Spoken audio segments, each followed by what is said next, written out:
Welcome. Today I am with Apple AirTag and I will show you if this device works with iPhone XR. As you can see here, I got it. So simply we have to remember about a few things. Let's start from the settings.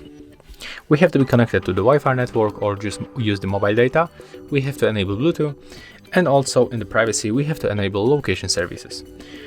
When we make it, we have to also get the latest version of the FindMy application. So if you don't have it, just go for the App Store and update. If you make it, just open it, and we have to go for the items and click to add item. Click to add AirTag, and let's see if it is working. Yeah, it is. It detects the AirTag, so we can click connect. Here we can name our AirTag. For example, we can go for a wallet.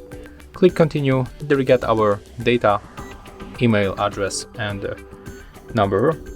Click continue. There is it setting up, so we have to wait.